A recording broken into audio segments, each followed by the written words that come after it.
Obviously, with the Arc 3.0 changes, Titans have got it pretty good this season, and in this video specifically, I'm going to be going over a build that pairs the new Arc 3.0 changes with the OG helmet, the Insurmountable Skullfort, and creating a build that allows you to have your melee constantly, your health up constantly, and allows you to get your super very quickly. I'm chuckling because it's just absolutely ridiculous. But before we get into it, if you like what you see, again, you can always drop a like on the video, subscribe to the channel, and then turn that bell next to notifications so you don't miss out on another one of these build videos. Now, like I mentioned, the exotic is going to be an Insurmountable Skullfort. That's a lot of words for that, but here's what it looks like originally. It does have a couple of ornaments. I'm going to be using this one, the electronic mine cage, which I like, but then there's also a Rasputin theme one. It also switches from the Warmind emblem to Siva emblem for you Destiny 1 OGs, which we like. But essentially, its perk is Transfusion Matrix. Kills with arc melee abilities trigger health regeneration and restore melee energy.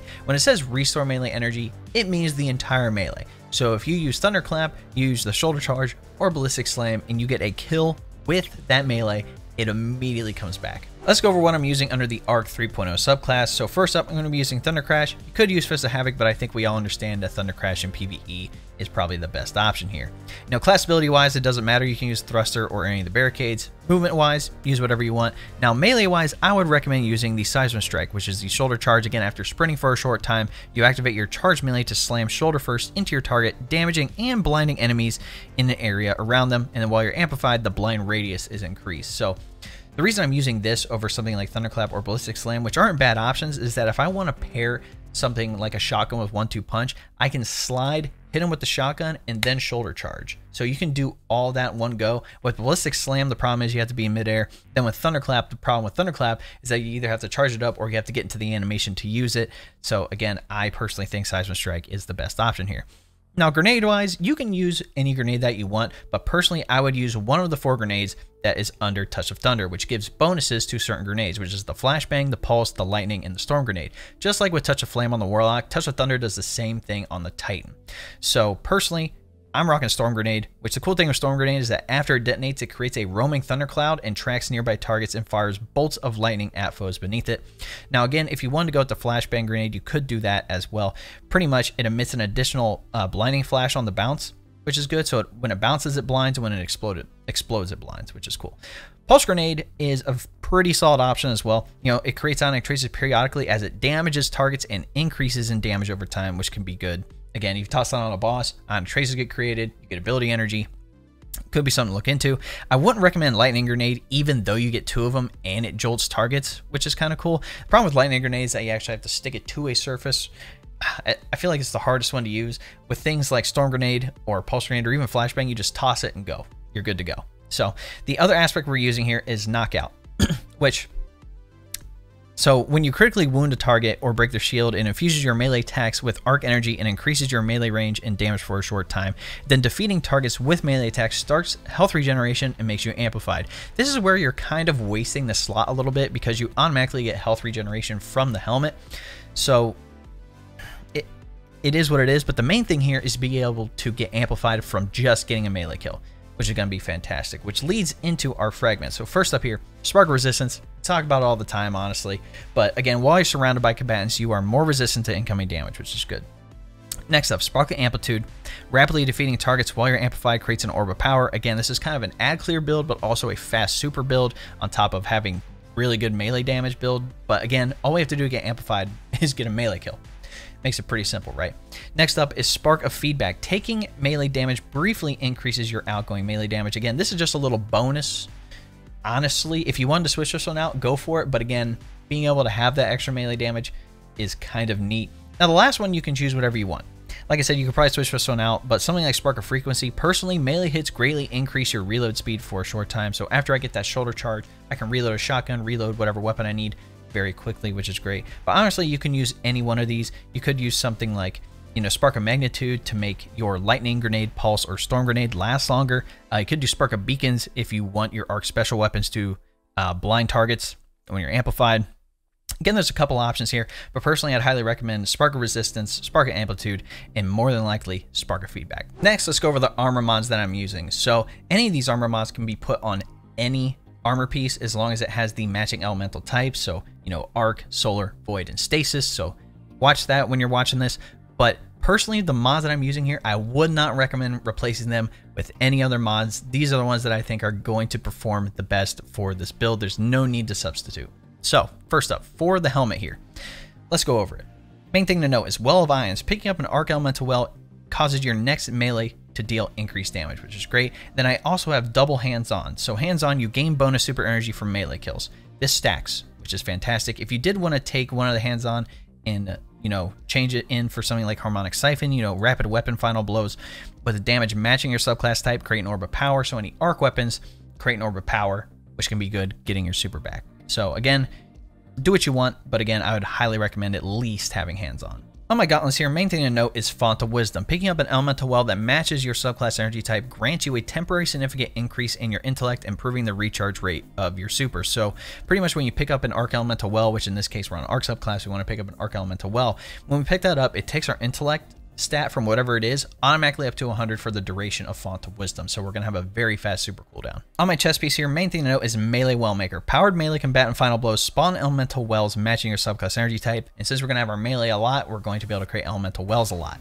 So again, it's going to create an Arc Elemental Well from our shoulder charge. On my boots here, I have Font of Might. Picking up an elemental well that matches your subclass energy type grants a temporary bonus to weapon damage of that same elemental type. So pretty much once we pick up an Arc Elemental Well, our arc weapons will be able to do more damage. Lastly, for our class item, we have Elemental Time Dilation. Pretty much any mods that grant time-based benefits have an increased duration. So things like Well of Ions, Font of Wisdom, and Font of Might will last longer.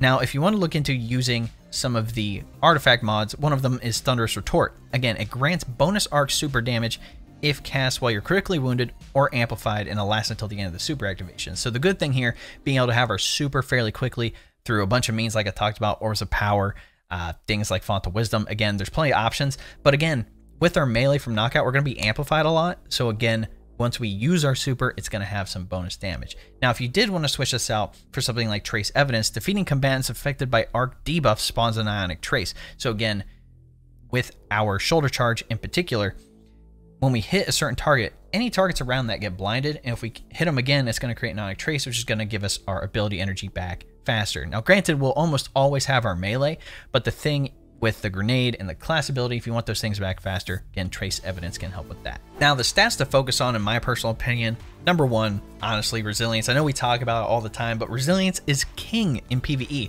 Again, if you have maxed out Resilience, 100 Resilience, 40% damage reduction in PvE. Absolutely disgusting.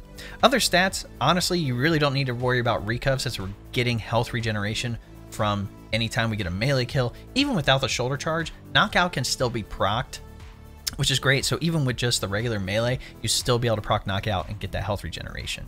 Now, since we are going to have our melee a lot, there really is no need to have a high melee stat for this, but you could look into things like Discipline or Intellect if you wanted to. Honestly, you don't really need to do Intellect either because we have Font of Wisdom, so maybe Discipline, but 100% focus on Resilience here. Now, weapon-wise, honestly, main thing to note, especially with this, if you're going to be using Font of Might, make sure to have arc weapons so you have that bonus weapon damage. Again, things like Trinity Ghoul, you know, Delicate Tomb, Brigand's Law. Again, this thing has Volt Shot. Delicate Tomb can blind and jolt targets, so again, that can create ionic traces if you wanted to use the class item. You know, Trace Evidence if you wanted to do that. You know, things like Salvager Salvo as well, Forbearance. Those things are good. You know, heavy-wise, Storm Chaser, Thunderlord, if you want to use Half Truce, go for it. You know, the Hothead, those are all arc weapons. But the main thing to note for this in particular is finding a shotgun with 1-2 punch. This is going to help out a lot. So hitting an enemy with every pellet in a shot increases melee damage for a short duration. So pretty much with this, right, I talked about this earlier, but once you start sprinting and get shoulder charge procced up, all you have to do is slide, shoot the shotgun to a target, make sure every pellet hits, make sure 1-2 punches proc, and then you can follow up with the shoulder charge melee. You have a little bit of a lag behind. I don't know why this is in the game, but you can proc 1-2 punch and then hit them with a shoulder charge. And then on top of that, with Well of Ions and Spark of Feedback, again, you can have that bonus extra melee damage, which can help out. If you're not catching the synergy here, honestly, it's pretty much just holding your W key this entire time, but I will dive into it. So again, with Insurmountable Skullfort, we want to be able to use our melee and get it back every time we get a kill on a target. So every time we get a kill, that's going to proc Melee Wellmaker. We're going to pick up that Arc Elemental Well. Things are going to proc Well of Ions, Font of Wisdom, and Font of Might. extra melee damage, extra super energy cooldown, and extra arc weapon damage. With elemental time dilation, those things will last longer. Now, under the subclass in particular, you know, with Seismic Strike, we're going to have that over and over and over again. Knockout's going to make us amplified. So, again, everything's going to kick in. Sparking Amplitude, you know, rapidly defeating targets while we're amplified is going to create an orb of power. If we get meleeed and then use our melee, Spark of Feedback is going to kick in for that bonus damage. You know, for around targets, Spark of Resistance is going to help out on top of our 100 resilience. Again, the grenade is here with Touch of Thunder as like just in case thing. If you want to do ad clear or throw it on a boss or something like that, you can do that. And then weapon wise, again, any arc weapon is going to work, but having that 1-2 punch shotgun with the shoulder charge, with everything procced up with Well of Ions, Spark of Feedback, all that great jazz, you're going to be able to put out a lot of weapon damage. But then also take note that when you have Font of Wisdom kicking in every time you get a melee kill, you're going to be picking up that Arc Elemental Well. Font of Wisdom is going to kick in 100 intellect, very fast cooldown, on top of having hands-on, which every melee kill you get is going to give you bonus super energy. And then while killing targets rapidly, you're going to be creating orbs of power from that. If you decide to use an arc weapon and get rapid kills, Harmonic Scythe is going to kick in, so you're going to be creating even more orbs with that. Pretty much this whole thing here is to be able to have really good ad clear with the super, having very good resistance and health regeneration because of the stats and the fragments that you have on. And again, everything else just allows you to have fast super. And again, if you decide to use Thunderous Retort, that's going to give you bonus super energy because you're amplified. Again, this is kind of like a no-brain build. Basically, all you have to do is hold your W key, sprint, melee a target, make sure they die. And if for some reason you don't kill the target with the shoulder charge, again, you just have to wait for the shoulder charge to come back. But again, if you just do a regular melee, knockout still works. You still get that bonus range, still get that bonus damage. You just don't have the shoulder charge essentially. So just keep that in mind. But all in all, like I said, it's a no-brain build. Hold your W key, hold sprint, melee some targets. If you want to take down a powerful target, make sure to use the 1-2 punch shotgun. And you're going to have your super fairly often too. Alright guys, that is my Arc 3.0 Insurmountable Skullfort. Great ad clear, max melee damage and regen, and super regen build. If you like what you see, like I mentioned in the beginning of the video, you can always like the video, subscribe to the channel, and then turn on that bell next to notifications so you don't miss out on any of my content. By the way, I am streaming here on YouTube. We switched over from Twitch to YouTube. I am loving it. If you want to catch me live, again, I am live 3 days a week, mainly playing Destiny 2, but we're also playing some other games since the season's kind of slow right now. But when we are playing Destiny 2, we are doing King's Fall carries and dungeon carries. So again, if you need a carry, you want help, or even just want to help me and participate and help new Guardians through these activities, again, you can always help me do that. If you want to be proactive, be sure to join my Discord. That's going to be the best way for us to communicate. Obviously, it's mainly Destiny 2. We have people talking about it, people looking to do activities together. But again, we also have other topics we talk about like anime, PC tech, mindset, and more. Lastly, if you didn't know, we hit YouTube Partner recently, which is awesome. It's given us access to a bunch of cool things for the channel. One of them being memberships. If you don't know what a membership is, essentially it is like a Twitch subscription. That's going to give you access to exclusive emotes, the monthly badges, and other exclusive things here on the channel. Again, if you want to look into becoming a member, all you have to do is press the join button next to subscribe. That'll give you all the details you need. And again, if you want to support me that way, it is highly, highly appreciated. But anyway, guys, hope you enjoyed the video. Catch you in the next one. Cheers.